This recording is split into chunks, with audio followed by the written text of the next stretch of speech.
Welcome to another episode of the WestsLife podcast. I'm your host, Josh Barnett. We are sponsored by Wests Ashfield Leagues, the best place to watch the game live and loud every West Tigers game, and also MG Pump Solutions. Big Shayne is tucked up in bed. He's had a big day on the tool, so I've got our super sub back tonight, but I'll get to the boys in just a second. As always, give us a follow at WestsLife Pod on Instagram and Twitter. If you'd like to support and take part in the show, patreon.com/WestsLife. And check out the YouTube channel. We are on YouTube now, and every episode, including this one, will go up on there as well. Firstly, Rob Bashara, my longtime co-host now. Are you... How many days past that? What are we? 24, 48, 72 hours past the game. Are you still fuming? Yeah, I am human. Firstly, happy birthday for today, mate. So, hope you had a great day. Thank you. Yeah, it's a weird one, mate. I think I'm going to need to see a shrink. Normally, I'm just like still ropeable 3 days later, and I'm trying to put some logic on the whole thing, and there's some really bad stuff and some really good stuff I thought from the other night. So, yeah, it's just trying to get myself used to what to expect for the next few weeks, to be honest, because it's just been a barrage on Twitter especially. And, you know, the media are relentless. So I just think the Tigers are just going to be in the news until we get a win. And I don't see when that win's coming in the near future, Josh. Yeah. Talking about health issues, I got a haircut the other day and started to notice a few grey hairs, and I don't think it's gone because I'm 34 now. I think it's this bloody football team. I swear to God, it's killing me slowly. But yeah, fingers crossed. All our loyal listeners are telling us that we're part of the therapy forum. So yeah, we're not qualified psychiatrists, but thank you to everyone tuning in. Hopefully, make you feel a little bit better, and it makes us come together and feel a bit better. And our super sub is back. Aaron, thank you so much for coming on the show. What is this, number 5? Your fifth or fourth time on the show now? Yeah, 4 or 5. That sounds about right. Yeah. Thanks for having me on again. And you're a little bit younger than me, but have the West Tigers aged you? I noticed my first grey hair when I was 25, so that was 4 years ago. And I think we leave that part at that. Every time I go for a haircut now, I'm just ashamed at how many grey hairs I have. Yeah, it's just this team, man. It's I was watching it with my dad. Obviously, you're at the game. Rob, did you go to the game? Aaron, I've got to ask you that. Yep, really. I was there. Okay. I've got the full season membership, so I've got all 10 of my games, and I headed down. I have that too. I just I had a wedding up north, so I watched the game with my dad, and I just swearing at the TV and just getting angry. It's just a frustrating game that we should have won. We'll obviously dissect it here as we go. So we'll go to firstly go to the other lower grades scores from the weekend. So our poor second grade Magpies have had all their players plucked because we've got so many bloody injuries and suspensions in first grade at the moment. So they lost to Canberra 47-24. Down in Canberra, they had 8 tries put on them by the Raiders. Rua and William Key got doubles for us, though, so looks like those guys are playing pretty well. In Jersey Flegg, the boys got the win in Jersey Flegg. They beat the Raiders 26-18 after being 12-8 down at half-time. In SG Ball, Magpies lost 16-30 to the Bulldogs. Balmain had the bye. In Harold Matthews, Magpies beat the Dogs 18-6. Balmain had the bye. Harvey Norman girls haven't started yet, and the Tarsha Gale girls, they had the bye as well. So news, the only real news item I've got since the weekend, not including obviously the game itself, this whole Robbie Farah saga. So Rob, you obviously pretty close to Robbie, and as soon as this came out, you obviously, like myself, knew that it was going to be a bit of a media beat up, and you gave us a bit of an inside word on what actually happened there. Do you want to run us through that one?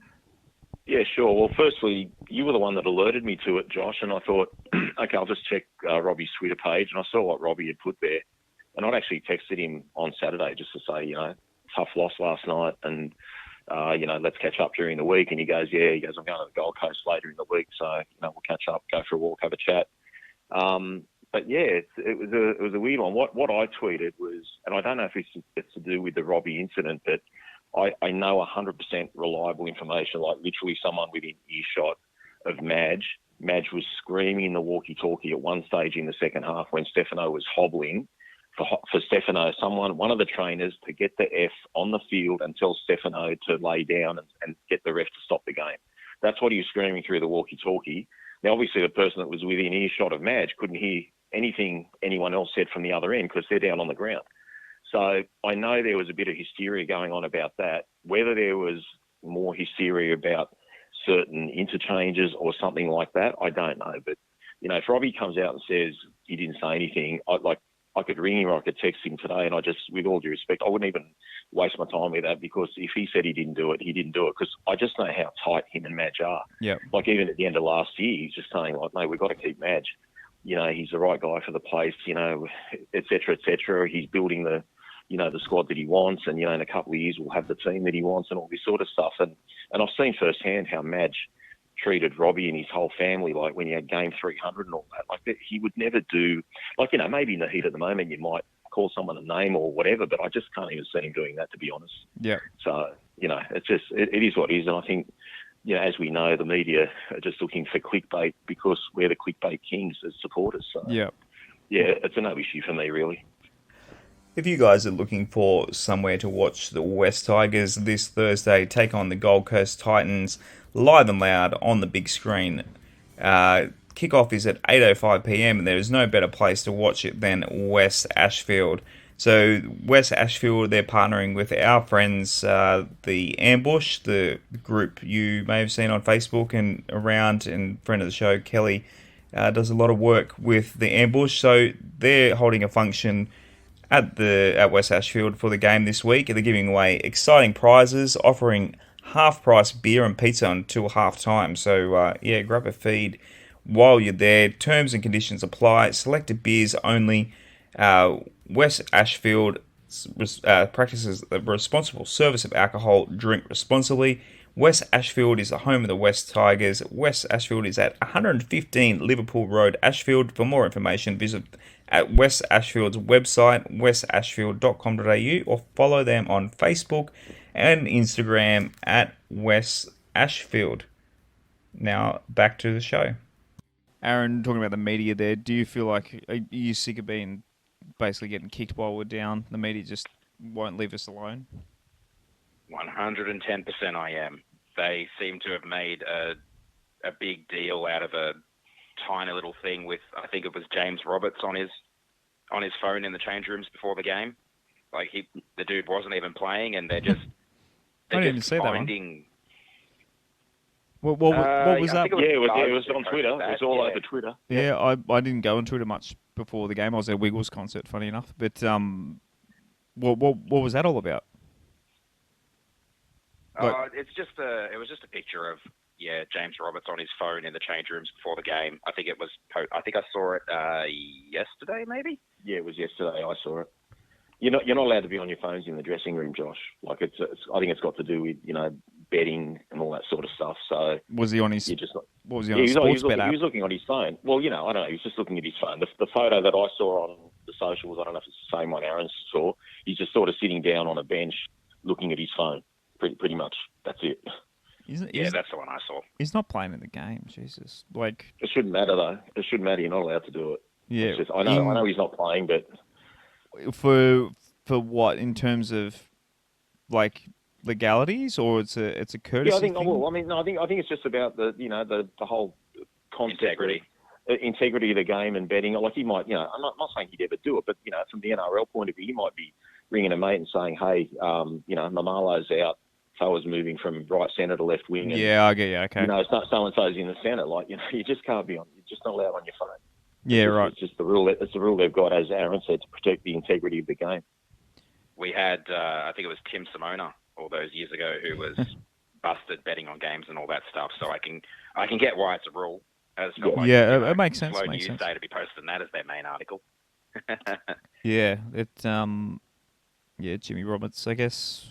Yeah, did he get a fine or anything from that, or just? I don't think so. Yeah. Haven't heard anything further about it yet. So. Yeah, it was obviously other shit to worry about with the club. Obviously, other news stories to throw out there. The news. It's probably eight articles back in the news cycle by now. So on to that shit show on Friday night. So the Warriors beat us 16-12. Our tries were to Jimmy Tarma and Zane Musgrove. The Warriors had 2 tries as well. Ewan Aitken and Adam Pompey. Luke Brooks made both of his conversions. Reece Walsh made both of his conversions and kicked 2 penalty goals. So, and halftime it was 14-12. Yeah, we didn't score a point in the second half. So, like last week, we got a lot of good feedback about this, Rob. So first round, we kind of went chronologically through the game, whereas last week we decided to go player by player, and we got a lot of good feedback. I know myself got a bit of good feedback. Rob, did you? Yeah, I was surprised that the listeners preferred that because it takes a lot longer. Yeah, it was a long. It actually makes it more painful, and you know, before we get onto it, I reckon we could do a whole pod on Dain Laurie this week. Yeah.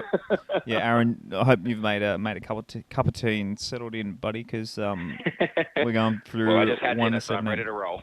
Okay, protein's in, ready to go, because Dain Laurie is, of course, jersey number 1. So we'll start with him. Statistically, he had 14 runs for just 62 metres, only 17 kick return metres. He had a line break assist, a try assist. He also had 2 offloads, 8 tackles, no missed tackles, 1 kick for 21 metres, 3 handling errors, and gave away 1 penalty. Where do we start with Dain? I mean, you got to start with the most memorable, probably the most memorable part of the game, other than the Luch no try, the dropping the ball over the line. I only just realised watching the press conference. Did you boys hear about Dain Laurie losing his contact lens? Yes, I did. So he lost 1 lens apparently. Yeah, I mean, I heard that when I was listening to the presser as well. Rob, does that change your opinion slightly about him dropping the ball, or? Yeah, look, I just want, look, if you don't mind me for 30 seconds, just digressing before we get on to the players. Firstly, I think the boys, like the standard was really poor the other night, but I'm actually surprised that we dominated the game, because prior to the game, I thought the Warriors would kill us. So from that point of view, I was really happy. You know, they scored 2 tries off kicks. We never really let a running try in or anything like that. We're undermanned. As I said, we had Tower go from right centre to left wing, and you know, Garner into the centres, and he tackled well. But you know, in attack, we're losing a lot in attack there. So we had a bits and pieces attack.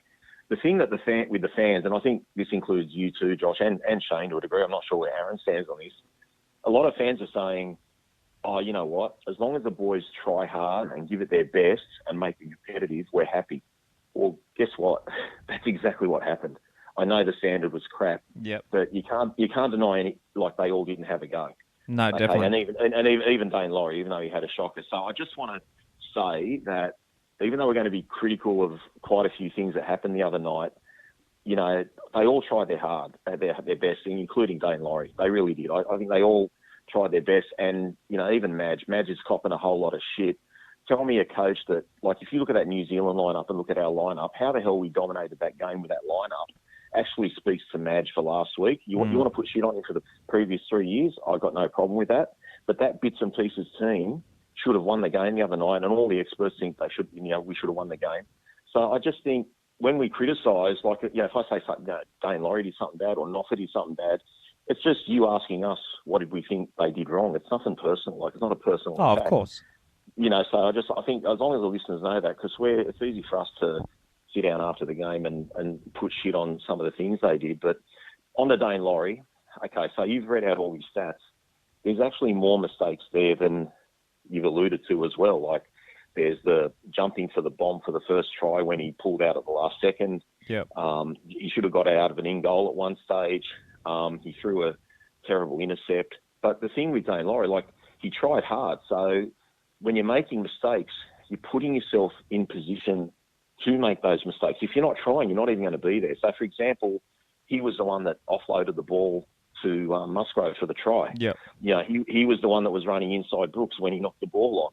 He was the one that should have got a pass from Gildart on half-time and never got the ball. And I think Gildart flicked it out the left to Tower, who dropped it.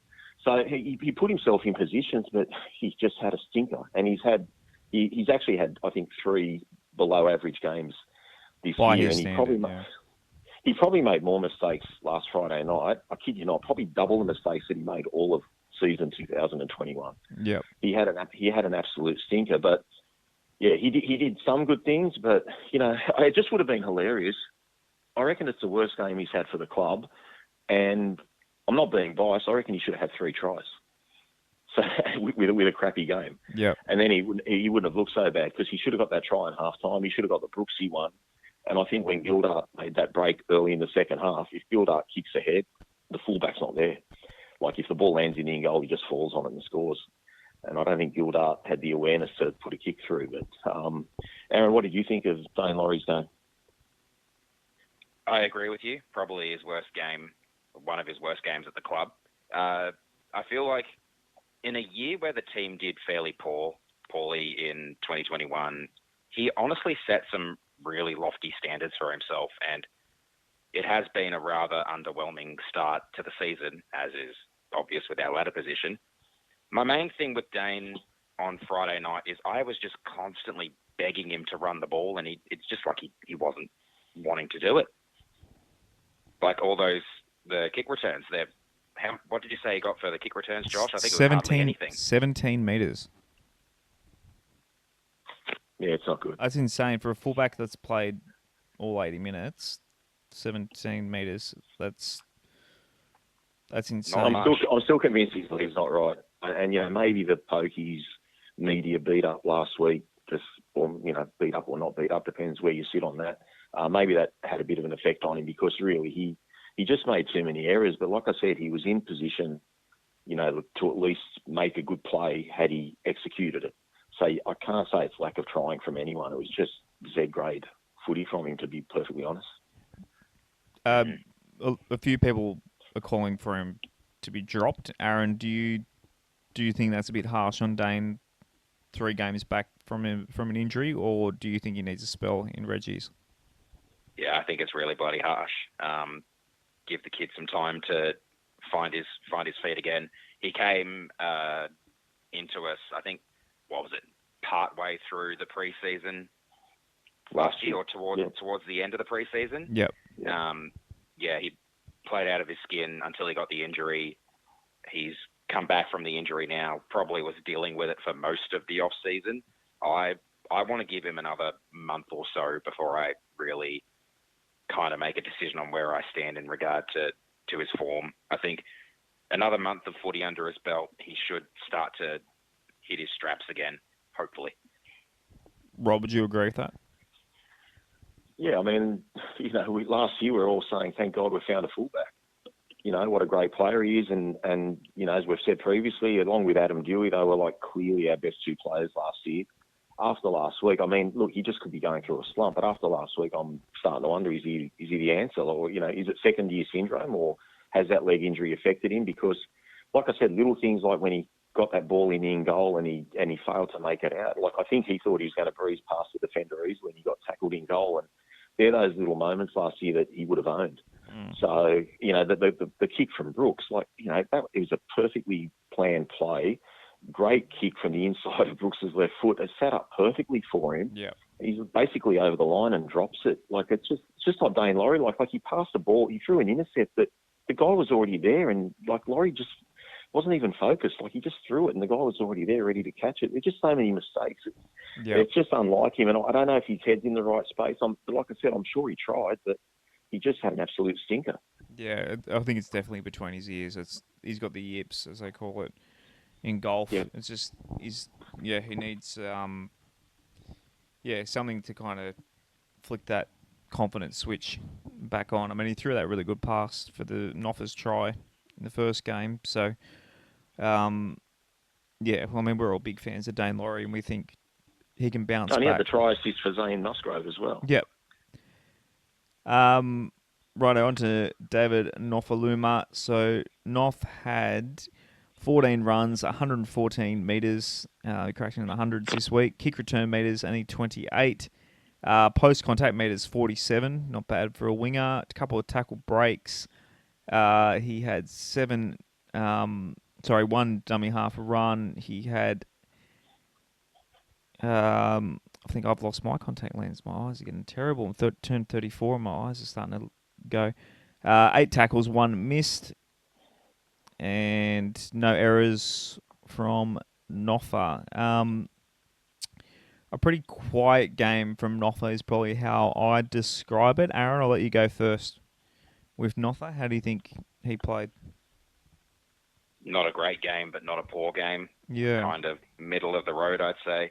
He didn't do a lot wrong, but in saying that, he didn't really do much right. Another not great kick return meters there as well. So, yeah, when your wingers and your fullback aren't really getting the team back out of trouble, it's going to be really hard to do much of anything. A lot of the meters we made throughout the game were, I think, down to those couple of breaks that Gildart made. So the kick return meters, I mean, They're pretty good. I yeah, think. yeah. Well, I was just thinking that they look low, but would that be a sign that our field possession was actually pretty good? Like, there's not many meters to return it. Like, maybe because, as you said before, Rob, like, statistically, I was just looking at the team stats. We basically won every single stat other than the scoreboard. So, I mean, in terms of the grind of the game, you can't really fault the team that much, really. Yeah, I don't think those meters are too bad, Josh, especially considering they were kicking to Dain Laurie and Toa more than his side. Yep. I think there were a couple of returns that Noffa did.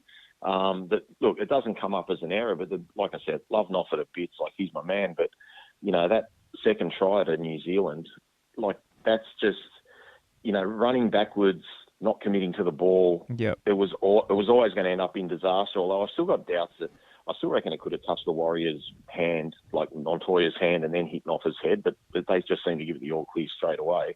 But that was kind of similar to, the Noffa brain fade last year against North Queensland at Leichhardt, when he was like catching the ball on the try line and the guy just jumped up in front of him and picked it up. He's just got to attack the ball, and like I said, I'm not a first grade winger or anything like that, but this is Noffa's 10th season. Like, he was there in 2013, so this is season number 10. He doesn't need me or a coach or anyone telling him, attack the freaking ball. So the 2 tries they got, New Zealand, were just ridiculously too easy. They weren't like well contested anything. Like, Noffa should have caught that ball, and I think Toa was going to catch the other bomb, and then he realised Dain Laurie's call for the ball, so he pulled out of it, and then Dain Laurie just didn't even go for the ball. So they don't go down technically as errors for both of them, but they're bloody errors, and they're terrible errors. They're Z-grade errors. Shouldn't be happening in first grade. Not from Noffa anyway. Noffa's been there 10 years. Dain Laurie's been there for a season and a bit. Tries off kicks seem to be an issue. They seem to be an issue every year, but even more so this year. We're actually conceding, it seems like, more tries off kicks than not. It seems to be an issue. Normally it's... well, it happened the week before against Newcastle, yeah, Josh, in the first half. One ricocheted off Hastings' hand, and the one for Tyson Trezell, that's one of the worst kicks I've ever seen. It almost went dead in goal, but none of our blokes were there, so he just caught it and put it down. Like, they're too easy, Josh. We can't, okay, does that go on Madge? Does that go on Nathan Kalis? Like, who's doing all their, kick defence stuff? Yeah. But like, in terms of Noffa's thing, I don't think Noffa needs to be told that, man. like you got to. He probably has to go up for that ball with his hands above his head as well. Yep. So And we know he can was do it. He scored that try at Campbelltown where he leapt in the sky and put it down. So well, he's not the tallest bloke in the world, but Yeah. the Dain Musgrove try, Nofford, to his credit, jumps up and bats it back to Dain Laurie, who passes it to Musgrove. Yeah. So, like I say, I don't think Nofford tries, but it's just like I said, it's just a bad play. It's just a moment where I don't know, he just maybe took it too casually or whatever, but it cost us 6 points, and we just can't afford that. It was the positioning. So as you said, he was reversing, and if you're He was reversing, reversing, the exactly. momentum's all with the attacking player, and he just was caught off foot, off balance. So it was basically like being dunked on in basketball. But Yeah. On to Olly Gildart. So these are sorted in jersey number. So Olly Gildart had a pretty good game, for my opinion. 15 runs, 200 metres. So he just cracked the 200 metres, which is pretty damn good for a centre. 37 post-contact metres, 2 line breaks, 4 tackle breaks. He had 2 dummy half runs. He had 9 tackles, none missed, and no errors from Ollie this week. Rob, he's starting to look like a pretty decent footy player and starting to get a little bit used to the NRL, in my opinion. Yeah, he's got some good feet on him. There's no doubt about that. Say in attack, I think he'll do pretty well. Even though the numbers look great, Josh, I'm probably being, sounds hypercritical here, but the break that he did make in the first half, he should have given it to Laurie. Laurie scores. Yeah. He made a break in the second half. He puts a kick through. Laurie probably scores as well. So it's great having someone that can have the footwork or the speed or whatever to run through holes, but there's got to be some decision making from the neck up. That in time he'll get used to it, I suppose. But Yeah. I just think a couple of those, he looks good running 40 metres, but you think, man, there should have been tries on the end of those. And whose fault is it there weren't tries? And to me, they were his wrong options, So, look, he had, like I said, numbers-wise, he had a good game, and a lot of people are happy with what he did. And I guess you can't argue with the numbers, but I just thought, you know what, he could have done a lot better. Aaron, are you a fan of Olly Gildart? I am. I'm starting to really like what I've seen from him. Early in the season, I had a little bit of a look at some of his highlights from over at Wigan. He's definitely got the feet on him. He's got some good skills in attack, but the decision making late in the first half there that cost us pretty bad.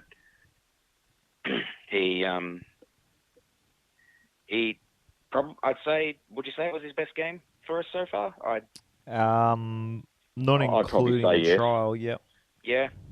I'd say yes, just from the numbers, but with all due respect, it's not hard because in defence he's been pretty lousy and his numbers are okay in defence this week.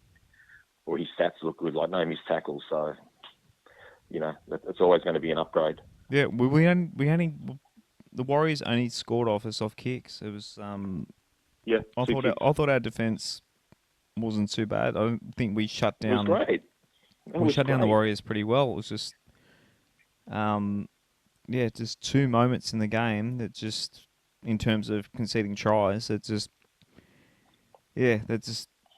were too much, and we couldn't score 3. So on to Luke Brooks. As I said, they're in jersey numbers, so already to number 7 because 4, 5, 6 were all ruled out for this game. So many changes. Yeah. I was sitting there in the stands at the game after I just arrived, checked the team list, and I was like, what have they done here? All the changes. It was nerve-wracking, to say the least, how it was all going to work out. And yet we dominated every goddamn statistic. It's just so frustrating going through like the hurdles. We were underdogs going into this game, and we did everything bar score enough points to win this. It's just so frustrating. So Luke Brooks, he's always the scapegoat every week. So his stats this week: 20 runs for 145 metres, 22 post-contact metres, 2 line break assists, a tackle break, 3 offloads. He touched the ball 60 times, 40 passes, 13 tackles, much lower than he's been averaging, with 4 missed tackles, so not a great ratio. There, 10 kicks for 228 metres. He forced a dropout, which is good to see. And no errors from Brooksy. Aaron, Brooksy is copying heat again. He cops heat every week that we lose, so it's every week at this stage. Do you think Brooksy underperformed, or how would you rate Brooksy's performance in this one? Based on his usual performances, I'd say it was probably middle of the road. He did some good things, like he forced a dropout, excellent. We don't get too much of that from him normally. But in the second half as well, on the attack, especially when they were down a man, a lot of his decision-making was rather poor and left a lot to be desired, and was a contributing factor to why we couldn't get over the line while they were down a man, which was a little frustrating. Would you agree with that, Rob? Yeah, it's pretty well summed up, I suppose. Look, from where I was looking, I thought he tried his arse off. He was even sort of whinging at the ref most of the game. He had a bit of a running battle with him. Look, the Warriors, to their credit, especially on the left, they were really pushing up fast. And generally, we're trying to get the ball out wider to our side men like Gildart. And a lot of times Brooks was forced to either go back inside or go the short ball or run himself. But we've got to have more options than that. So, if they're shooting up, you've got to be able to put a kick through, like we've seen on the weekend with, Munster putting a kick through for his left winger, or, this sort of thing. So I just think there's not enough strings to the bow. Like he did, like that kick he did for Dain Laurie. Like no one expected that, because we don't do that sort of stuff, and it should have led to a try. Yeah. Like that's the sort of thing, but when they keep pushing up, you've got to come up with another way of doing things, So I just felt his hand was forced a lot. Like he just had to run the ball. He didn't choose to run the ball. He had to run the ball because they were coming up too quickly, and he had to revert to that short ball that we're sick of seeing. But he didn't want to throw an intercept. But as Aaron said, the last 10 minutes of the game, that was diabolical. The Warriors have lost someone on their left-hand side defence, and we just kept going to their right side defence that had the numbers. And I've heard the stats tonight. We had 17 tackles in their red zone while they had a man in the sin bin, and 15 tackles went to our left instead of trying to get them short on our right side. Yeah, that's just dumb. Now, I don't know if Brooksy should have awareness of that. Our hooker at the time should have awareness of that. Certainly Jock Madden is probably the junior half, but he's the right halfback. So Jock Madden should be calling for that ball. But at the end of the day, we're just going to judge on, whether we won or lost. And when you got them down a man, you just got to have some game awareness and say, hang on, man, they're missing their left winger. Who was it, Montoya, that came off in the sin bin? It was their left winger or left centre, whoever it was. They're short on their left side. You've got to go to their left side. Don't keep going to their right where everything's all normal. So I don't mind you going to the left, occasionally to get their numbers there so you can go back to the right. But we literally went there twice, and I think one of them, Dain Laurie, knocked the ball on, and they ran down the other end of the field. It's just dumb play. Now, does Madge or someone else have to actually get instructions out there to the players? Like, do they not have football brains, or, you know what I mean? Like, you actually have to bark instructions and say, hey, guys, they're missing a player on the left. Go to your right. Seriously. That's the thing, the whole Madge conversation is that, yes, the coach sets up all the structures and that sort of thing, but at the end of the day, it's the players out there making those split-second decisions that should be part of their football instinct. It shouldn't be like, oh, okay, Madge said when this happens, do this. You should have a football instinct to know, okay, how many players are on that side, how many players. Like, just reading the game, and the good halfbacks do read the game a couple of plays ahead, and that is one thing that Brooksy does seem to lack. Compared and just to be fair guys. to the Tigers, Josh, when Stefano couldn't walk, he's literally hobbling. He's gone from third man in to second man in to standing on the wing. They've got 3-on-1 on Stefano who can't move, and the Warriors go to the right. like there's just a try there every day in the week. Like, I'm screaming, get off the effing field. No wonder Madge was screaming it. And just how dumb a football is. Like, seriously, the Warriors easily score there if they just have a look up and see there's a trombone in the string section, you know, and the guy can't walk, run at him, you know, and then they went to the right and they ended up losing the ball. And I thought, thank God we've dodged the bullet. Then we replaced Stefano. But it just seems to be there's too much structure in the game, and I don't think there's enough guys that have got like some common sense, logic, play eyes up footy, and the good teams play the eyes up footy. You know, Yep. Sam Walker, if the Warriors were coming up on Sam Walker like that, Walker's either putting a kick through or throwing a 20-metre pass over their head to the winger. You know, we don't seem to have that fourth and fifth option. So, and you know, that's where it's good where you got someone with natural skills. I mean, poor Walker, he's too small, he can't tackle. But, you know, in terms of attack, he's a great little player. But I just don't get why you have to be told these things when it's right in front of you. And, you know, and anyway, it's just very frustrating, mate. When you got them 13 on 12 and you're down by 4 points, you should be at least hitting the lead. Yep. So next in line, Jimmy Tarma, 35 minutes. He, of course, scored a try. He had 9 runs for 91 metres, 37 post-contact metres, a line break.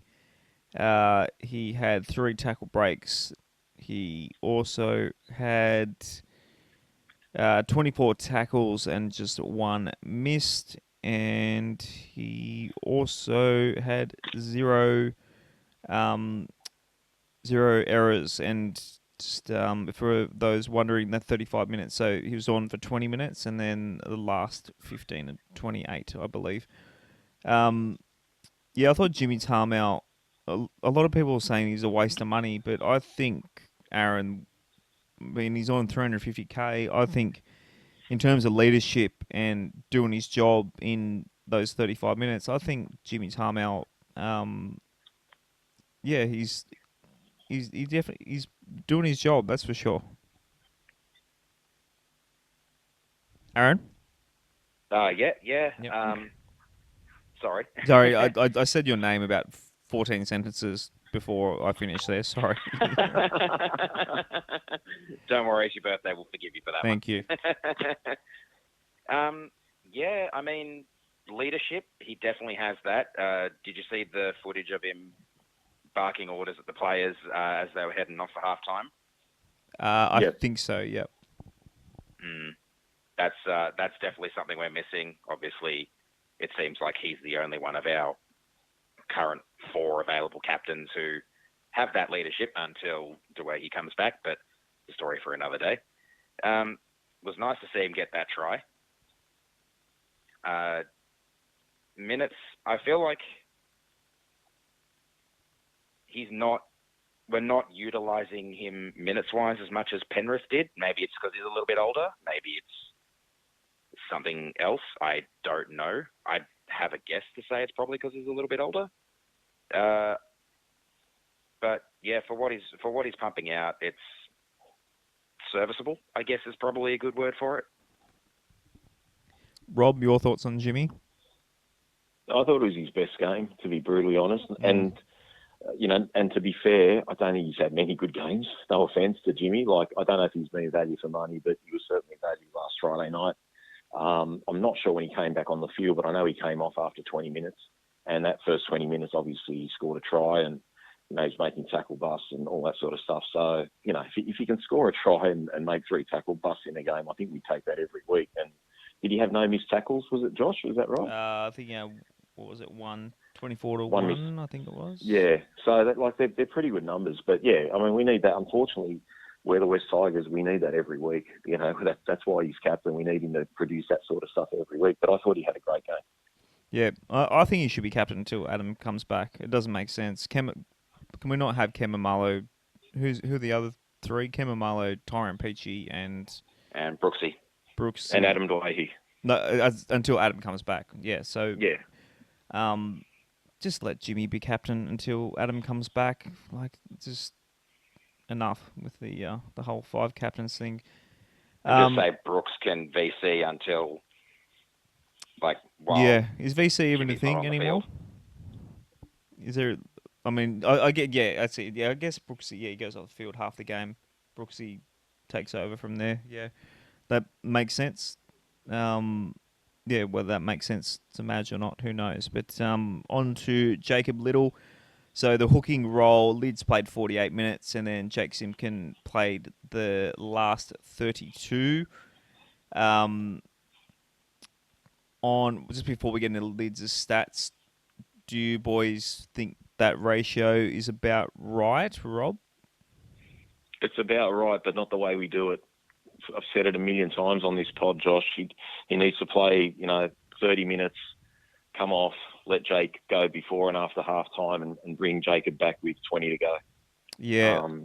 But like so, I don't mind the minutes ratio, but I just think we should be using 2 interchanges on him. There's a bit more punch there, and I don't know what you guys thought. Like I love Jake Simpkin. I know he's not playing to the best of his ability, but I just thought we looked better with Jacob Little out there. I felt like Jacob was sort of organising the forwards to like punch holes into the Warriors, like the passes were shorter from dummy half, whereas Jake Simpkin likes to, our first receiver stands a lot further away and he does that kind of long loop, torpedo pass. So he's not really working the forwards over. So they do definitely have different styles, but, it's a good comeback, for Little to be there. And but like I said, I just think they'd be fresher if you just let them go 100 miles an hour and use 2 subs on them. Yeah, it's funny. I agree with you there, Rob. I'm also of the opinion that the 30-20 split with the 2 interchanges is the best way to do it, because then Lids gets that extra little bit of a break over halftime, still gets to come back, finish the game. We get that punch from Jakey Simpkin in the middle there, and then Lids can come back and rip through some tired forwards late in the contest. That's the thing. He's a try scorer too. Like, he's when the game's on the line, you'd like him to be there. Because he can score a try. Like 3 tries in the first 4 games or something, I think it was. We definitely scored one against the Roosters because I remember being there and the seeing Panthers. It. And even Jake Simpkin, I think, scored a try against the Gold Coast in his first game. So, anyway, it's just, I don't know. There's obviously a reason why we only use 1 sub on him, and maybe it worked out all right the other night. Of course, Stefano did get that injury, but I just think 6 subs for the rest of the team is better, and just gives us so much more go forward if the guys can go at 100 miles an hour instead of sort of pacing themselves to a degree. Yeah, and it's kind of weird. Jacob Little, he just plays 8 minutes in the second half and then he's off again. Yeah, it doesn't. If you're going to have half time, you might as well give Jacob maybe 55, 60, and Simpkin the last 20 minutes if you're going to do it like that. But I'm a fan of Jacob Little. A lot of people bag him out in the fan base. I think it's more. I think last week I called it the Tim Moulton factor, where it's just I think people just don't like that he's injury prone. I definitely felt it when he went off that it kind of just slowed down a little bit, and the attack just didn't feel. And we were talking about it in the Discord earlier with the Patreon guys, and a couple of others said that they felt that Jake Simpkin had that more burst out of dummy half, but I don't know. I feel like Jake Lids just out of dummy half just seems like more happens, and he does the Robbie Farah style, like chase the mark, see the markers, the heads up, kind of watching the markers, being lazy and that sort of thing. Engaging. Yeah, and he's more obviously more experienced than young Jake, so it sounds like we're talking about the Twilight Saga, but yeah, I'm Team Jacob all the way. I think he's a better player than our fan base give him credit for, and I haven't run through his stats yet, have I? I think just before you do that, I think the issue that people were having with Lids last year was probably just a little bit of late season fatigue. Like there was that game against the Warriors where I think it was a couple times he wasn't a dummy half and for a play the ball, and some other issues and stuff he had late in the season. But that game against Penrith at Leichhardt, probably one of his best. He had a few good ones after that as well, and it was not long into our stint in Queensland where he sort of fell off the mark, and I think that was the issue that people were having with him. Yeah, I think also, Aaron, it was his passing from dummy half that most West Tigers fans had an issue with. Some of his service from dummy half got really sloppy. And we seem to be getting that sort of thing from Jakey Simpkin now with a lot of his sloppy dummy half passing. Yeah. Yeah, I thought Lids' delivery was pretty good. It was good the other night. Yeah. Yep. But he does pass shorter. That's the thing. He's not doing those Jake Simpkins is throwing those 10-metre passes where Lids is probably doing 3 to 4 metre passes. So he had 31 metres, 7 post-contact metres. He had only 3 dummy half runs for 31 metres. Seemed like more than that. And Simpkin actually had 4, but only 17 metres. Yeah, seems like it was more than that. But he had 59 passes out of dummy half, made 32 tackles and didn't miss a single one. And 1 kick for 48 metres. And 1 error. I'm trying to think, what was Jacob Little's error? Was it something in the? Can anyone remember Jacob Little's error in the game? You know, there were about 1,000 errors the other night from both teams. Yeah. There was one sequence, I think there were 3 drop balls. Like literally, we knocked it on, they knocked it on, we knocked it on. So I'm like, man, what am I watching? And here we are talking about it. We're talking about it for an hour and a half.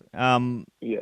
Righto, Stefano's next in line, so he played for 30 minutes before obviously succumbing to that ankle injury, and we probably won't see him for, what are they saying, 10 to 12 weeks for Steph? 10 weeks, I heard. 10. Or up to 10. Yeah, I saw. Yeah, up to 10. I had high hopes for him after seeing NRL Physio's update on Twitter. I think he said up to 6 weeks, maybe, if he needed surgery for a high ankle sprain. And then I saw the 10 weeks. I'm like, oh, you've got to be kidding me. Mm. Yeah. He'll be back around the same time as Adam Dwayne. Yeah. Second half of the season, we're going to go undefeated. Yeah. Get that 1-2 punch going. 12 runs, 132 metres, 55 post-contact metres from just 12 runs, which is pretty good. He's got 24 kick return metres. Did he accidentally pick up? Where did he get that from? 10 hit-ups. No idea. He had 20 tackles, none missed. Yeah, Stefano was looking pretty good before he went off, Rob. He's a hell of a player to be missing for the next 10 weeks. Like, as soon as Aaron just touched on it then, but as soon as hearing about the diagnosis, just another kick in the guts for us West Tigers fans. Yeah, it's a huge loss. I mean, just the amount of men it takes to pull him down, like he attracts 3 defenders and then you've got a little bit more room to move from that. So he's going to be a huge loss, and it was good on him for trying to hobble on, but he's really got to learn to stay down next time because it could have cost us a try. But yeah, really sad to see. And obviously, he probably would have been in the Origin team again as a development player. So that's kind of sad to see too. But hopefully he makes a quicker recovery than the 10 weeks. Aaron, any more thoughts on Big Steph? I'm really disappointed to see him go down as well. He, other than Dewey and Laurie last year, he would easily have been our 3rd best player for the season. I was so stoked to see him get a run in the reserves for Origin, and I was so hoping to see him get that run in Origin this year. It looks like he might have to wait another year for that as well. But yeah, like Rob said, just the amount of blokes it takes to pull him down. Like, look at those post-contact meters. That is beastly for just a small stint. He had the most in the team, and he played 30 minutes. Exactly. That's crazy. Righto, on to Luke Garner. So obviously he played in the centres, but was wearing the jersey 11, I believe. Yeah, because he was named in the second row originally. Yep. So he played in the centres. Meant to be a back rower, moved to the centres because we literally ran out of players. I thought he did a pretty okay job considering he's not typically a centre, especially defensively. He had 15 runs, 112 metres. He had an offload, 17 receipts, 6 passes, 17 tackles, none missed, and no errors from Luke. Oh, sorry, 1 error. He had 1 error, and gave away 1 penalty. I can't remember anything significantly good or anything significantly bad. Actually, defensively, I thought he was pretty decent. Aaron, what did you think with Luke Garner being a makeshift centre? Yeah, considering he was playing out of position, I didn't think he played that poorly. 17 tackles, was it? None missed. That's not a bad job, especially when in years past, last year in particular, we've been absolutely awful on our edges with our centres and our second rowers just missing tackle after tackle. So really solid. He seems to be able to do the same thing that we had Cheekham do every now and then, filling that makeshift centre role. Cheekham was pretty serviceable at it. Garner did a good job. I think we'll see him in the team going forward. So hopefully he gets a bit more of a run. And Rob, do you reckon he had an okay game in the centres, considering? No, he's not in my 3-2-1, but I really think he deserves an honourable mention. Any coach that puts a second rower in the centres, he's giving away yards of pace to his opponent. And he's obviously not going to beat his opponent being a second rower against the centre. So his job was just to do the tackling, make sure no one got through him. And he made some outstanding tackles during that game. A couple of times it looked like he was beaten, and he did some low around the leg tackles. So, he did his job, but he was totally out of position. And as Aaron said, he has played there before. I can't remember who it was against, but I'm sure we had a bit of an injury-riddled game at Bank West last year. I can't remember who it was against, but he was playing in the right centres that day too. So, he definitely did a job defensively, and that's all we wanted from him, really. We've just literally run out of centre stocks. So, well done to Luke Garner. Luciano Leilua was in the 12 jersey, so he obviously did play in his correct position in the back row. He had 10 runs for 96 metres, 48 post-contact metres, so almost a Stefano. Numbers there. He had 2 tackle breaks in his 9 hit-ups. 6 passes, 2 offloads, 31 tackles, and none missed. And in terms of errors, he gave away no penalties, but had 1 error. Probably not his best game of the season, Rob, but pretty solid. I mean, he should have had a try. If you give him 4 points that he deserves, it definitely looks a lot better. Do you want me to travel through my phone and slap you on your birthday, Josh? I'm just asking because that was his best game. You reckon? He was the best player on the field by a minute. Okay. An absolute minute. He was our rock. He was desperate. He ran everything down. As you said, even with that no try, that's just typical Luch. He just never gives up on a play, like he almost ran down Burgess in that famous game last year against South. I just thought everything he did was fantastic. So, no, to me, it was his best game. Easily his best game. The difference between this year and last year he had a great trial game against Manly, and I thought, wow, he's going to be great, and he never lived up to that last year. But this year he's just kept that form going. I think he's been really consistent the first 3 games, to be honest. So yeah, I just think he's fantastic. So apologies for giving you a rant on your birthday, but Aaron, what were you watching? Aaron, do you think I'm an idiot as well? I'd have to agree with Rob on this one. Okay. Yep. Fair enough. Every time I see Luch get the ball, I'm filled with both excitement and dread. Yeah. Excitement because he can break a tackle, he can charge 5 to 8 metres upfield with a couple of blokes trying to bring him down. And then the dread is because I know we're probably not going to get an offload from him. Yeah. Where if he started doing that with good timing, we'd have a lot of success down that edge, I think, because just how far he can go downfield. If he can throw in the offload at the right time, I think that's probably all we're missing from that combination being almost lethal in attack. Yep. But yeah, I'd have to agree. It was one of his best games for the club, without a doubt. So I am an idiot. I think No, it's you're just not. more. I think it's just more. I think my standards for him. I think I grade players on a bit of a scale, and he's kind of raised the bar, so high. But yeah, You expect more from him. Yeah, because he's just so good. Like I said with Dain before, he set such lofty standards for us last year and just hasn't lived up to them so far. I think that's similar for you with. But now that Luch. I think about it, the players being shit around him probably made him look bad rather than him not being good. Like you can give offloads, but if the players don't do anything on the back of it, then they're not going to be in the highlight plays and not stand out as much. True. So maybe For someone Luch. leaving our club, for someone, Josh, leaving our club at the end of the year on a massive deal, you know, he could easily just sort of cruise through the year and not do Yeah. those effort plays.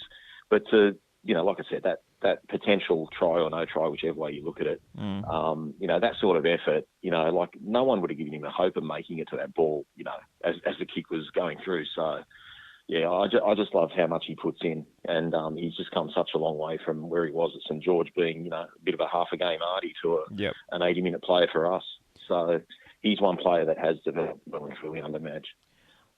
We haven't really touched much on the no try. Aaron, do you think it was a try? Yes. Looking at the replays on screen, and then listening to what the commentators were saying afterwards, absolutely. I did not see any separation between his hand and the ball whatsoever. And they called it a knock-on as well, which, well, essentially a knock-on in goal. And I'm thinking to myself, how the heck is that a knock-on when he's kind of pulled it in either straight down or closer to his feet, which were like behind where his hand was in relation to the dead ball line. I was absolutely gobsmacked, and I think I probably did my voice box in amongst the chorus of boos once we saw that replay up on screen. Rob, you're not quite as convinced as a try, but you're still fuming that they didn't check it. I'm fuming they didn't check it. It's the way the NRL review tries, I'm 99% sure they'll give that as a try, especially with the freeze frame and the finger on top of the ball, etc., etc. When you run at a normal speed, it's not a try. He bounces it. But the thing is, I know how they check the tries, and when you do it in slow-mo, his fingers on the ball's inside the try line, it's going to be given a try every day of the week. But I'm not a fan, I'm not a fan of those sort of tries being frozen the way they are, because he's just not, it bounces up. And it hasn't bounced from the force of his little fingertip. But anyway, at the end of the day, it would have been a try. So I am pissed off about it. And what I'm further pissed off about, and I've alluded this to you off air, Josh, the week before Gold Coast played the Warriors, okay, on halftime the Warriors put a bomb up, goes into the in goal. There's a bit of a melee there. The ball goes loose. Ref says no try. Ref blows halftime. They start walking off the field. 6 or 7 seconds later, the ref gets a call in his ear, go back to the spot and rule no try and send it up to us in the video. And they award New Zealand a try after half-time. Like the play's dead, they're walking off the field. Now, when New Zealand take the tap kick on the 20-metre line this week against us, and even if they've taken the first tackle, why not just stop the clock and go back and say, hey, we're going to check that? I don't give a shit if a play's been done. Yep. Because if you've called half-time, you can't go back and un-half-time it. The ref's called half-time, play's dead, you're halfway back to the sheds. You can't just all of a sudden say, oh, hang on, let's go check that because we think it's a try. And if that's the case, why didn't the bunker whisper in the ref's ear, hey, mate, you better check that. That's closer than you think. And even if he bounced it like LeBron James, just check it. If it's a bounce, you'll find out in 5 seconds. And if it's really close, then we'll have a look at it for 2 or 3 minutes and find out if it's a try or not. So I'm just sick of the inconsistency with the NRL, that's all. You just can't, they say, oh, we can't turn back time or go back to tackle. Well, you freaking can because you did it last week. So I'm just annoyed that it wasn't checked. I think it would have been given a try, but personally, like I say, if you watch it on normal speed, or everyone out there, if you watch it on normal speed, he bounces it. But if you go frame by frame slowly and all this finger on the ball bullshit, and, it's a try. And it would have been given a try. When his finger touched, in my opinion, when his finger touches the ball's on the ground, that is a try. We got rid of the grey area of pressure and that sort of bullshit. If the ball's on the ground, in the in-goal, and it's got at least a finger on it, it's a try. Yep. I 100% agree it would have been awarded a try.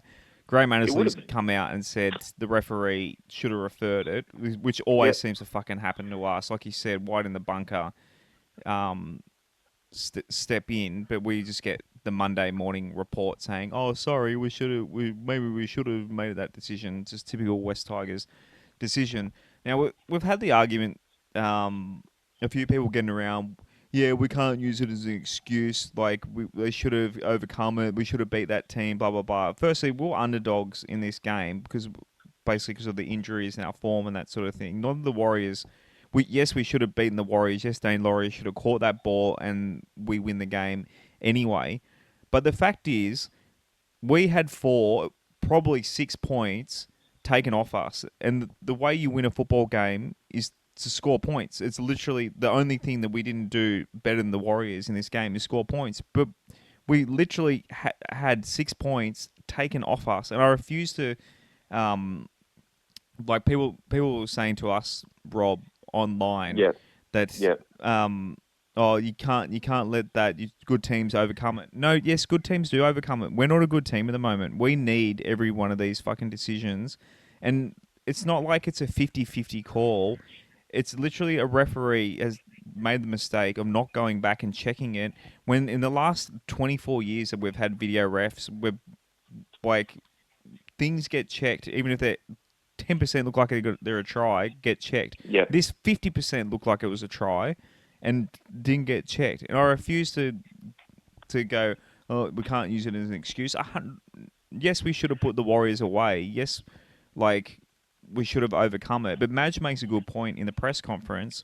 Is it like the momentum of on the back of a try and then going to defense? The Warriors went the other end and scored, and that's when Dain Laurie, for whatever reason, decided he didn't want to catch a ball and gave the Warriors a try. It's a 12-point turnaround, and you just knew that was going to happen. You knew straight away when we got the try not awarded, the Warriors would go the other way and put points. It's just to rub salt into the wound.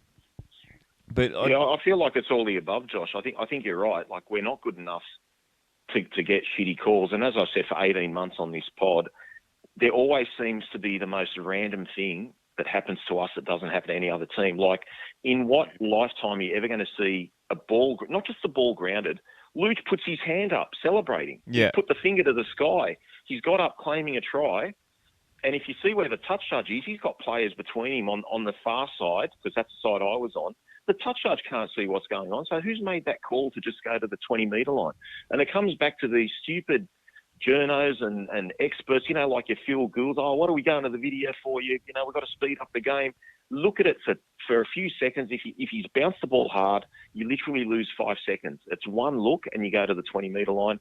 And if it looks close, well, then you spend time and you work out if it's a try. So, but I do get, no offence, Josh, I do get that we should have put the game away too, because sometimes bad things happen and you still got to finish the game off. So I kind of get that part too, but you're right. We can't afford, we're not a good enough team to have second rowers in the centres and have 6 or 7 guys out and win games, without referee stuff-ups too. And that's not a normal referee stuff-up. That's not like you missed a forward pass. Yeah, exactly, as I was about to say. It's a standard, it's go 6 to points. the video and check it.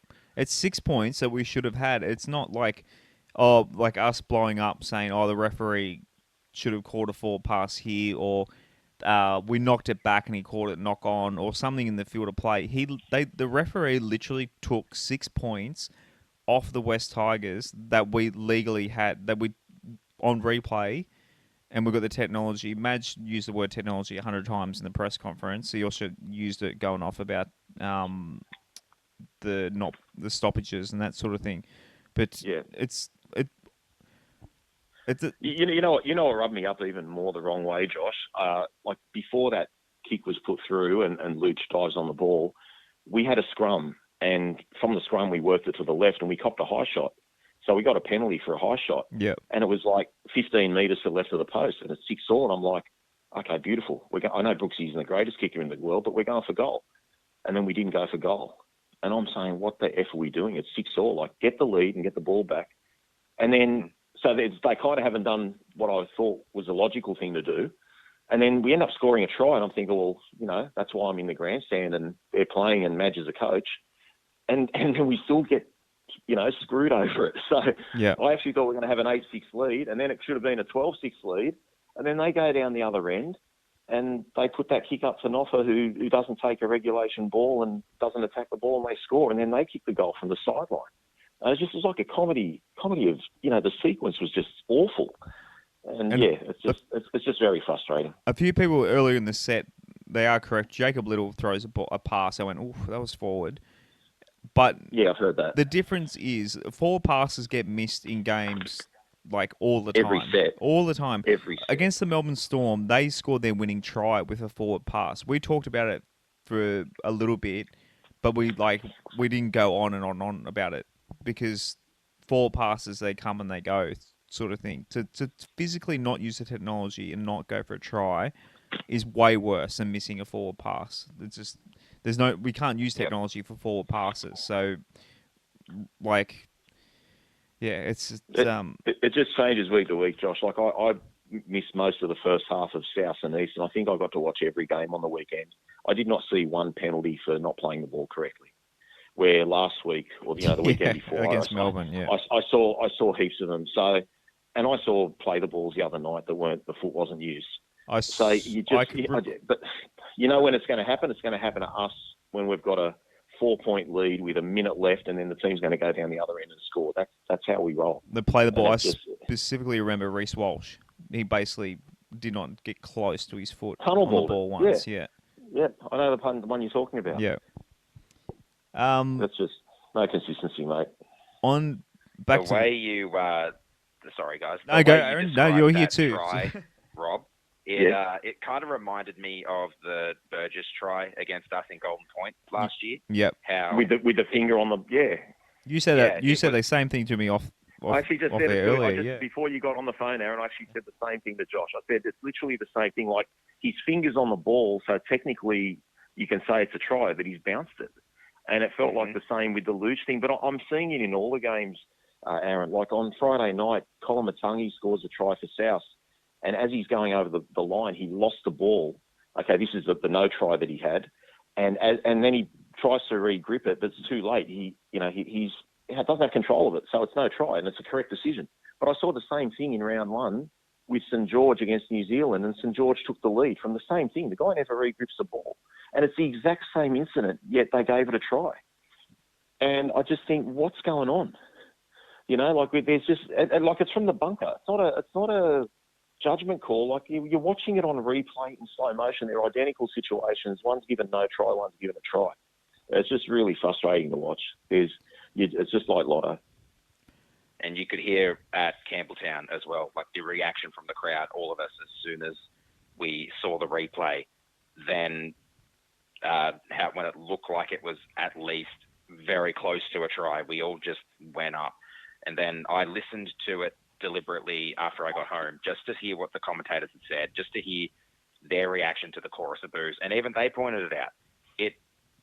It was just ridiculous that it didn't even get referred. Yep. And I agree that the good teams should be able to overcome that. And we aren't a good team. It's like another example of the little man getting beaten while they're down. As Josh said, we need everything to go our way. Exactly.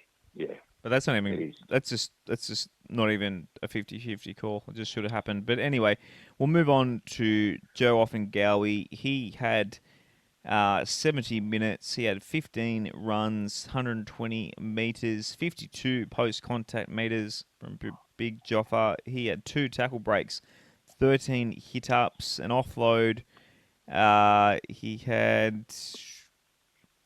He made 42 tackles and none missed. He had 3 ineffective tackles.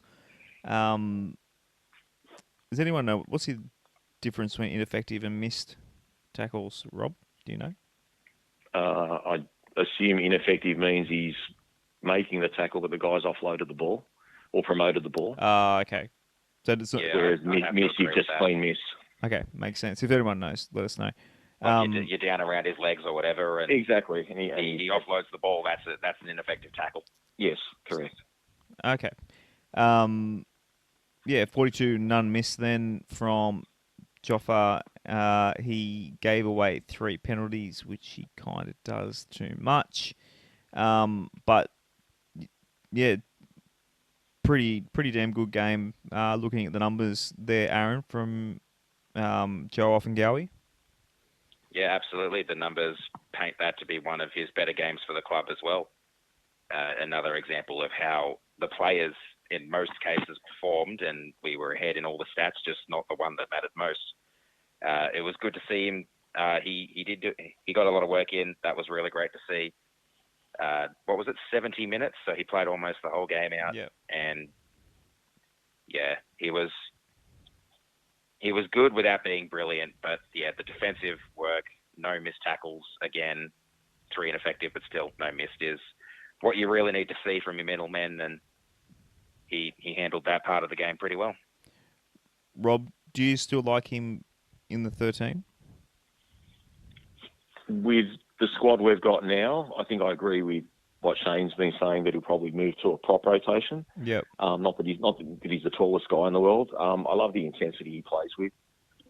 He's really giving it his all, and to be, really fair. I know, listeners might not like this, but we were undersized the other night compared to New Zealand, and we gave them a good go.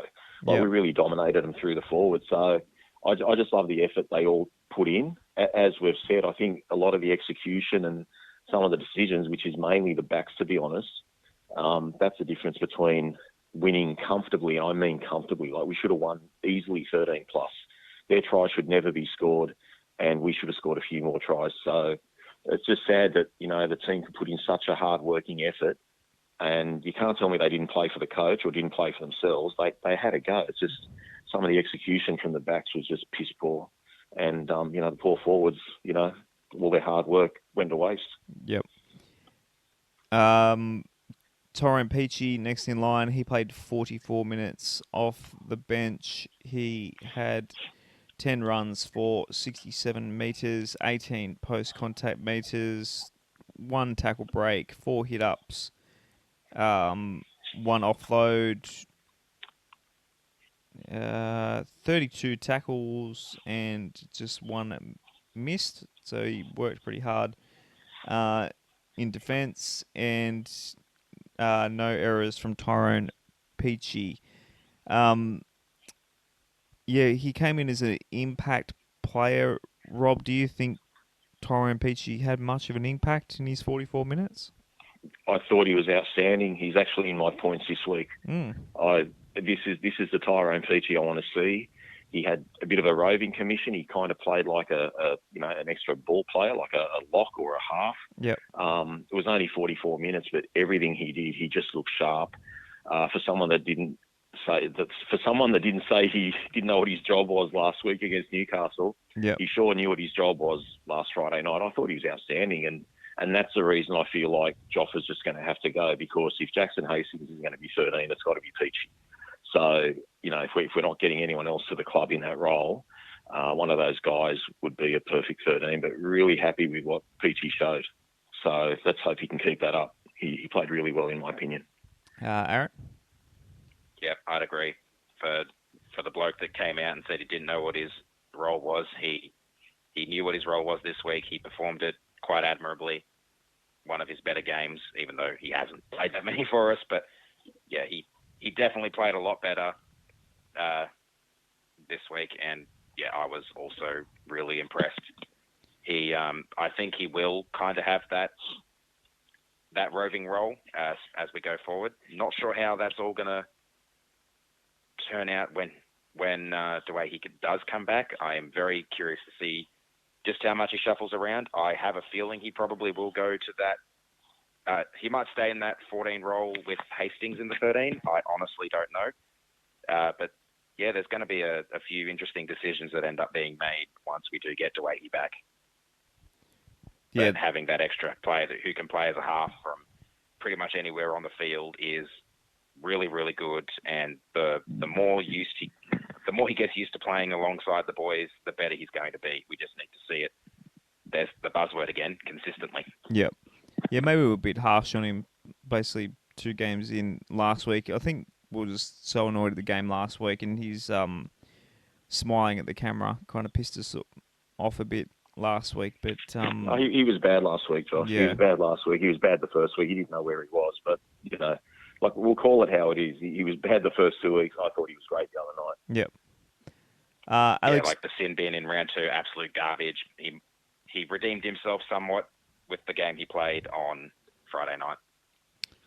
Alex Twal, only 33 minutes off the bench for Big Twally. He had 8 runs for 77 metres, 28 post contact. He had 6 hit ups.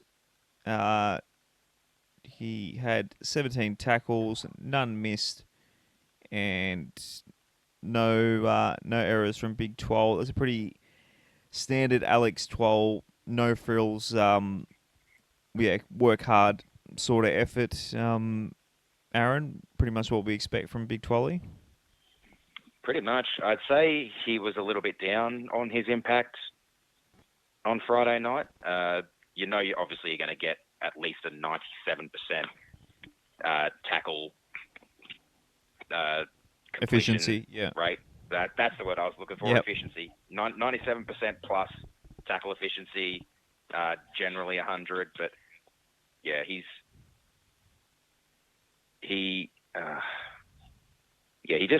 seemed a little bit down on the impact. So just a little bit of a quiet game, but no frills, hard work. What he did do was quality, obviously.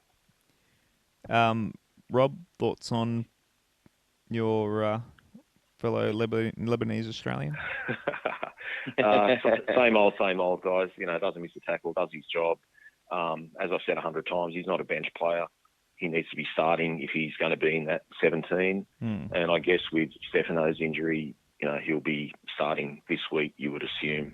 He should be busting out 60 or 70 minutes. To use a horse analogy, he's a stayer, not a sprinter. I don't think he's going to ever give you impact.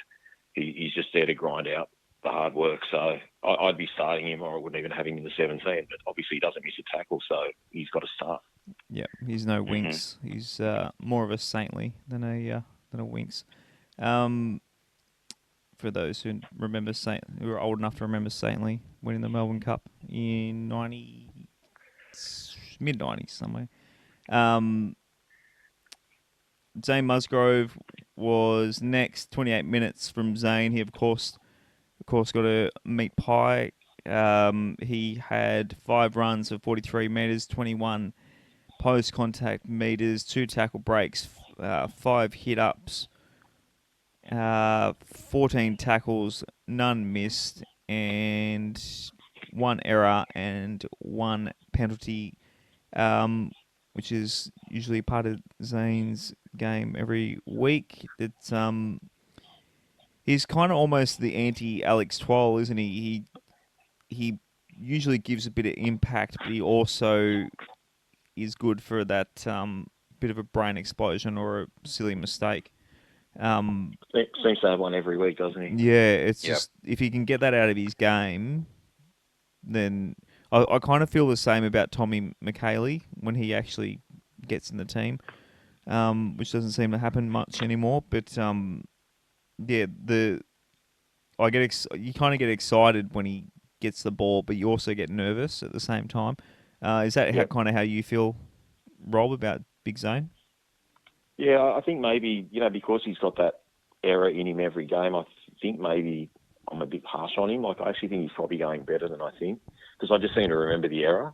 But, his numbers are okay and his intensity's up, and he's the sort of impact player you want. He can score a try, he can make a break, he can do something different. We've just got to get him, holding that ball a bit better and just having, as we said, a bit more ball security and play the ball properly, because he's got a funny habit of not playing the ball correctly as well. So bit of the Fafitas about him. He's probably going better than I think, but just that error just sticks out in my head, just like the one the week before. Aaron, your thoughts on Zane? He's similar to Brooksy in that way, isn't he? With the error, you always remember him for the bad things he does instead of the good things he does. And whenever the team gets criticised, it's always those errors and those mistakes and stuff like that stick out. I tell you what, though, he probably won't ever score an easier try than that in his career. True. In saying that, to catch it all happened. I mean, it's a harder catch to take than Dain Laurie dropped when he, it happens so quickly. The ball kind of pops out, and it's a quick reaction time. I think it's pretty underrated how. It might have been just fractionally behind him, Josh, so it wasn't too bad a catch, actually.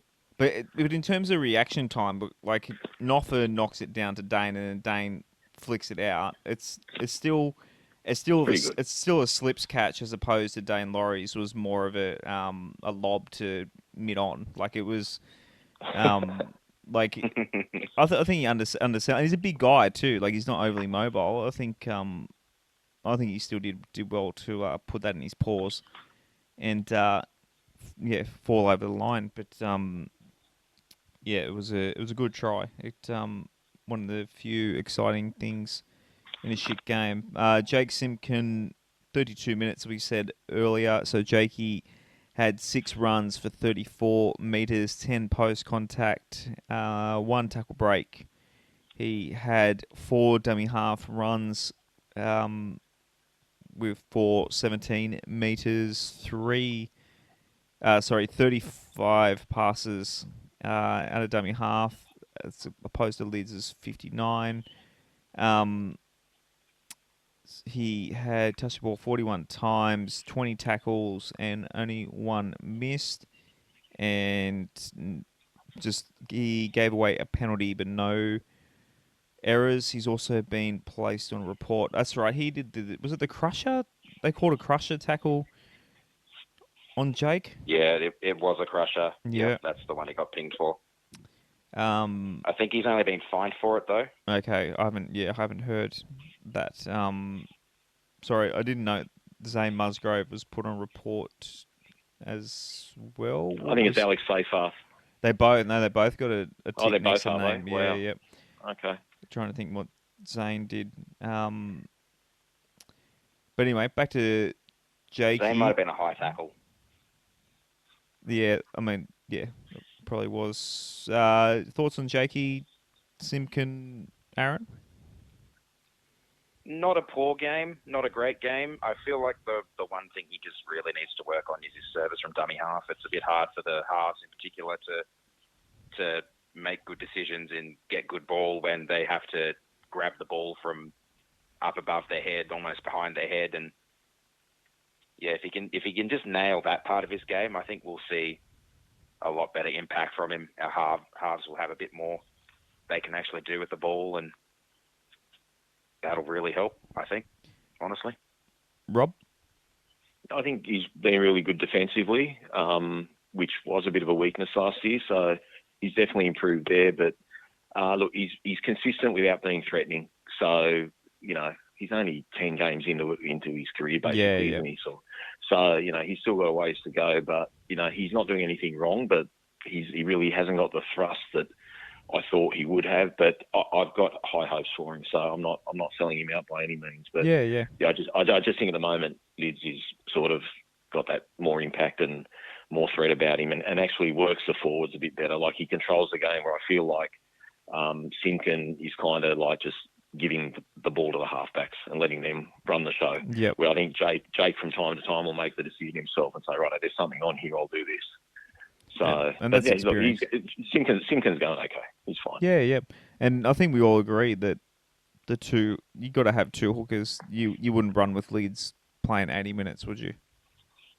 Definitely not. Yeah. No, not after what we saw last year, late in the season. We don't need much more of that. No.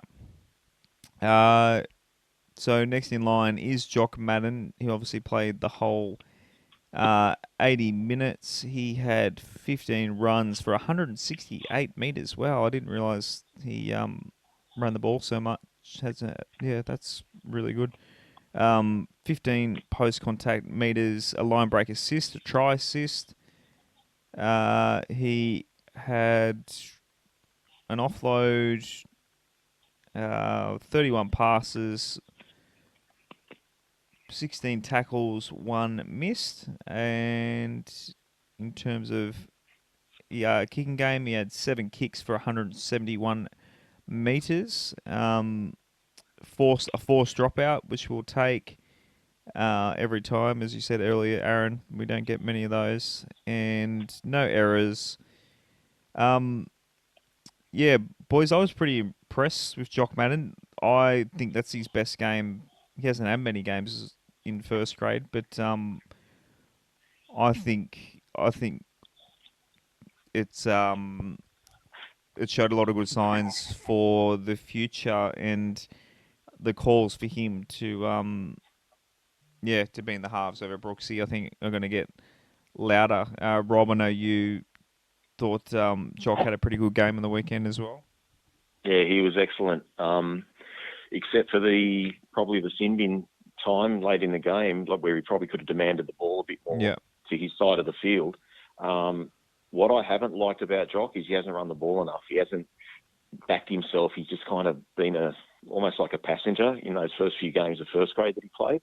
Not the other night. He really Yeah. took the game on. And as you said, that kick that he did in the second half, I think it might have been from about 20 out, and he forced a drop out. No, he played really, really well. And I'll tell you what, if he does play like that all the time, I mean, look, he's going to have some issues, you know, having big blokes running at him this week and what have you for the Gold Coast. But if he plays like that all the time, it's really going to put Madge in a position when he comes back as to what he's going to do with his halves rotation. Because then it might be a case of, you know, if they are thinking of offloading Luke Brooks, that they might. But, you know, I don't know where we're going to go with that. But yeah, really happy to see Madden play a good game. Yeah, Jock, in his previous games in first grade, you just kind of didn't really notice he was there. He kind of just went through the motions, which you kind of expect of a guy who hasn't played much first grade. And Luke Brooks kind of ran the ship mostly, but this was a real it really took the horns. What's the saying? Took the bull by the horns. I was thinking of a deer for some reason. They're going to say the deer by the horns. The bull by the horns. Yeah. What are your thoughts on Jock, Aaron? Great game. Yep. Really, really good.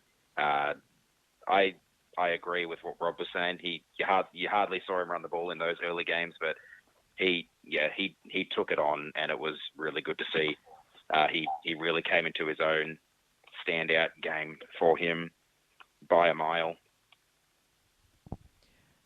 Next in line is Alex Satharth. He played 80 minutes in the back row. Didn't he play? Yeah, playing the back row for obviously Garner moved. Yeah, played on the left edge. Yeah, to the centre. So he had 9 runs for 65 metres, 31 post contact. He had 2 tackle breaks, 9 hit ups,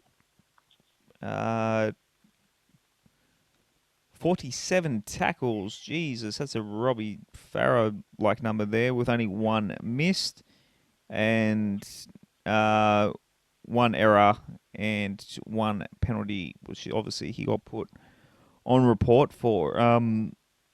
Yeah, Rob, that's a pretty man. He definitely definitely deserved his post meal. God, I can't talk. He definitely enjoyed.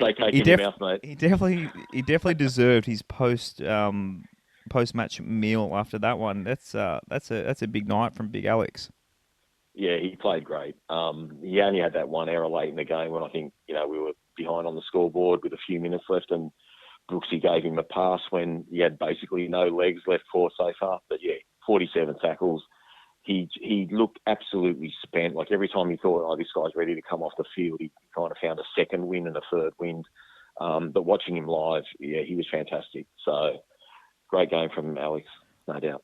I mentioned earlier I was watching the game with my dad Friday night, and a good indication of that, because he obviously doesn't watch the games to the extent that we do, but he watches most games. But he said, like, oh, who's this redheaded guy? So, like, he kind of, a player's got a bit of an impact when, I wouldn't call my dad a casual viewer, but enough that he didn't realise Alex Satharth had been in the West Tigers for the last couple of years. But he asked me who he was, and I go, yeah, he's this good young talent coming through, and he definitely showed that on the weekend. And for whatever reason, he doesn't get the praise that he deserves. Aaron, don't you agree? I agree. I absolutely love watching him play. He's all heart, he's all effort, he's all energy. I tell you what, I absolutely loved watching him scream at that Warrior who stayed down late in the game. I think they were trying to throw a penalty. That was so good. Just rip in, son. Just rip in. That's what this team needs. We need the fire. Just it's definitely something we're lacking. And I think regardless of what happens the next few weeks, Josh, like no matter how the scoreboard looks, I think you'll find Safe Half will be one of our best players, because it probably took Alex 3 games last year to find his feet in first grade, and then like by magic round he was just like absolutely carving it up. And I just feel like he's the sort of guy that needs some games under his belt. So now that he's kind of found that form from the other night, I think he'll kick on, God willing. I hope he doesn't get injured or something, but put the mods on him. But yeah, I think I'd expect him to be one of our better players every week now. Yeah, he's got to be in there. Some like one way. I mean, with the amount of injuries, I mean, who else are you going to pick? But last on the list, Stafford Tower obviously ended up playing on the wing. With the shuffling around, but he was in the 21 jersey. He had 14 runs for 122 metres, 34 on the kick return. He had 10 tackle breaks. Wow. He had more tackle breaks. The next highest in tackle breaks was Gildart with 4, and he had 10. He's only. I can't imagine that stat being right, Josh. 10. Well, the rest of the team. Too many. The rest of the team had 2, 6, 7, 10, 14, 15, 16, 17, 18. He had 10, and the rest of the team had 18. I think a fair few of those tackle breaks would have come from those 2 runs he had down the sideline, thanks to Gildart late in the first half. Well, one of them he knocked on.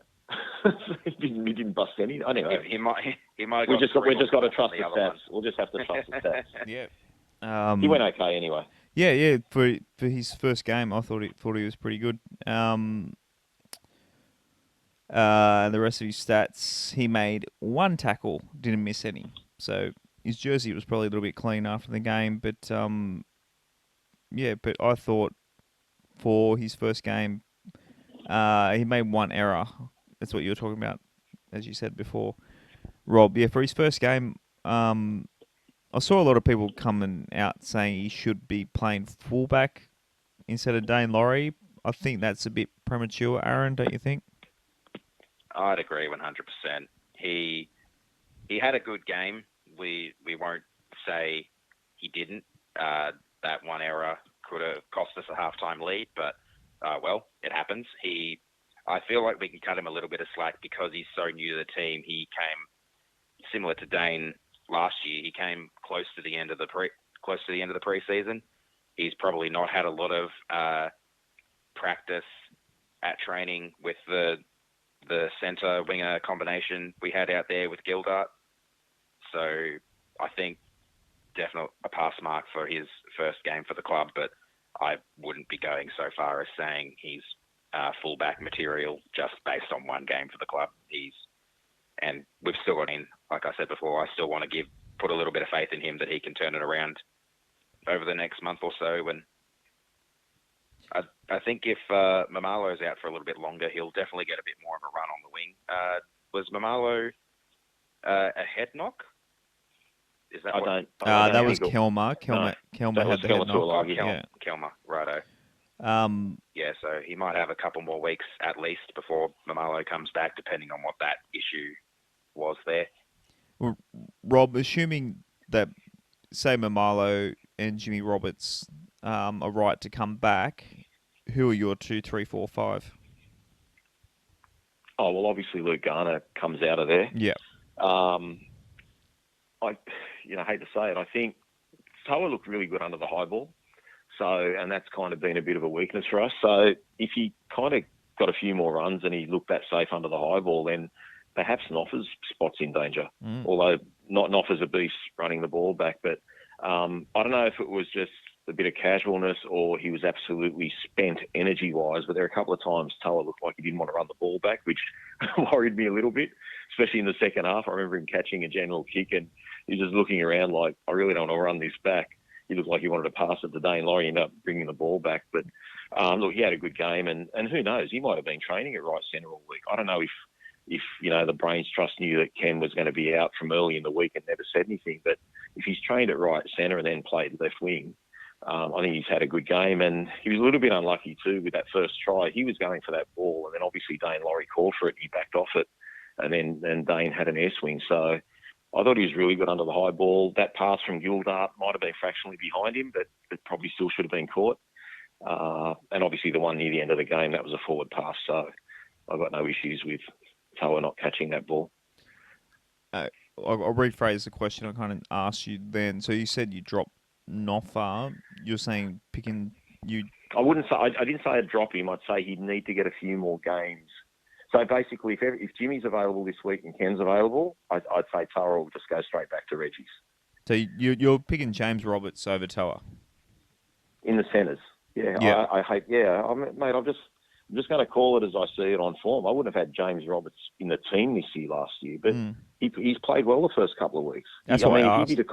If he did a cork last week and came up with the numbers that he came up with, and like I said, defended really well with the exception of the Bradman Best try,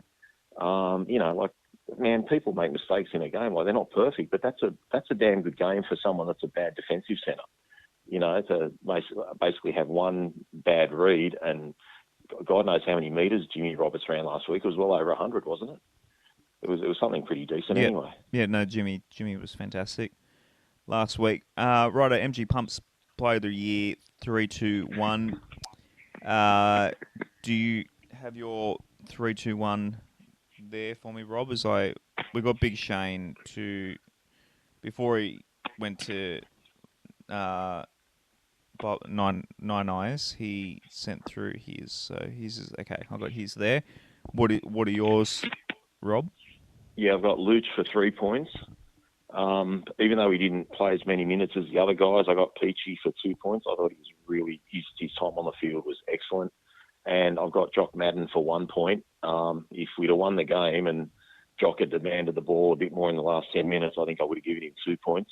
And obviously honourable mentions to the guys that busted their ass in defence, like, Garner and Seyfarth and even Joffa. Like, there's some big minutes there from the forwards, and we really should have come away with a win, to be brutally honest.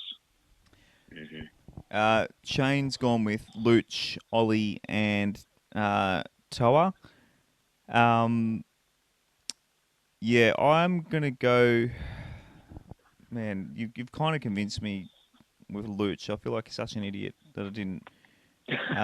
Pick who you want. Yeah, I'm corruption on West. I've got my three. I think Jock. I definitely want Jock in there somewhere. I think Jock definitely deserves a point. I was really impressed with him. It's all on a scale. Like, who was the best? Just pick who your best was. Very simple.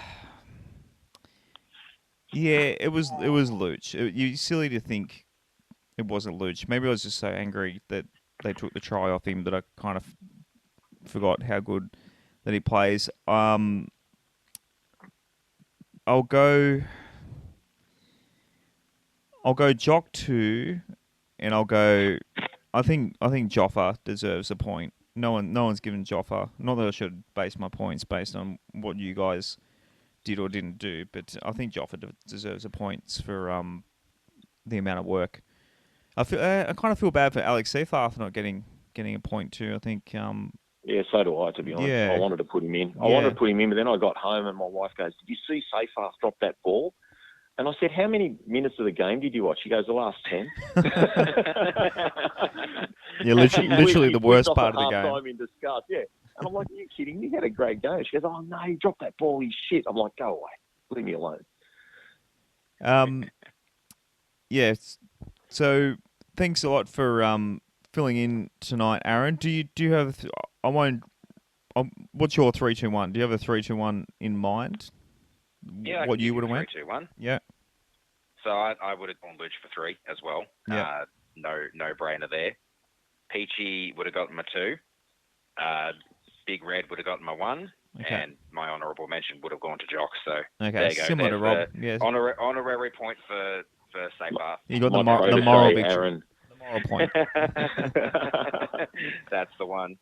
Also, I pulled up the injury report. Oh, We're thank you. looking like we're getting back all three of those guys. So Tuolangi, Roberts, and Mamalo this week.